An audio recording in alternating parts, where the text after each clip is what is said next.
ಇದೆ ಆಸೆ ಇದೆ. ಯಾಕೆ ಇರಬಾರ್ದು? ಅವರು ಸಖತ್ ಬಿಸ್ನೆಸ್ ಮ್ಯಾನು, ಸಾಕಷ್ಟು ಅವರು ರಾಜಕಾರಣದಲ್ಲಿ ಎಷ್ಟೋ ಶ್ರೀಮಂತಿಕೆಲ್ಲ ಅವರು ಒಬ್ರು 5ನೇರೋ ಏನೋ ಆಗಿದೆ. ಹೌದು, 4ನೇ ದೊಡ್ಡ.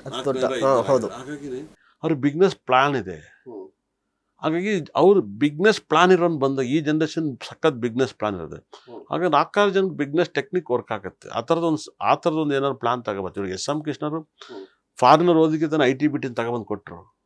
ಏನು ಹೇಳಿ, IT-BT ತಂದು ಬೆಂಗಳೂರಿಗೆ ಕೊಟ್ಟರು. ಅದೇ ಥರ ಅವರು DK ಶಿವಕುಮಾರ್ ಕೂಡ ಎಸ್ ಎಂ ಕೃಷ್ಣ ಅವ್ರ ಪರಮ ಶಿಷ್ಯ.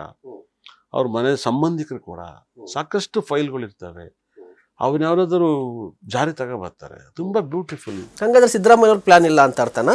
ಇದೇ ಪ್ಲಾನ್ ಇದೆ. ಅವ್ರು ಪಾಪ ಅಳುಬ್ರು, ಎಲ್ಲಾರನ್ನೂ ಸುಧಾರಿಸ್ತಾರೆ. DK ಹಂಗಲ್ಲ, SM ದಂಡಂ ದಶಗುಣಂ ತರ ಇರ್ತಾರೆ. ಅದು ವರ್ಕೌಟ್ ಆಗಲ್ವಲ್ಲ ರಾಜಕಾರಣದಲ್ಲಿ, ದಂಡಂ ದಶಗುಣಂ. ಈಗ ನರೇಂದ್ರ ಮೋದಿ ಆಗಿಲ್ವಾ? ಯಾಕೆ ಆಗಲ್ಲ? ನೀವು ಕೊಟ್ಟು ನೋಡಿ, ಕೊಡಿ ಅಂತ ನೀವು ಕೂಡ ಹೇಳ್ತೀರಿ. ಕೊಡಿ ಸರ್. ಇಷ್ಟು ವರ್ಷ ಕಷ್ಟಪಟ್ಟಾರ ಸರ್, ಕಾಂಗ್ರೆಸ್ ಪಕ್ಷಕ್ಕೆ ಜೀವನ ತೇಗಿದ್ದಾರೆ ಸರ್. ಏನ್ ಅನ್ಭೋಗ್ಸಿಲ್ಲ ಅವ್ರಿಗೆ ಆ ಪಕ್ಷಕ್ಕೋಸ್ಕರ. ಎಷ್ಟು ಅವಮರಿದ ಅನ್ಭೋಗ್ಸಿಲ್ಲ. ಒಳಗಡೆ ಹೋಗಿ ಬಂದಿಲ್ವಾ? ಯಾವುದು ಮಾಡಿಲ್ಲ ಹೇಳಿ. ಏನು ಪಕ್ಷ ಕಟ್ಟೋದ್ರಲ್ಲಿ ಹಗ್ಗಲ ಹತ್ರ ಕಷ್ಟಪಟ್ಟಾರ ಸರ್, ಅಣ್ಣ ತಮ್ಮ ಇಬ್ಬರು.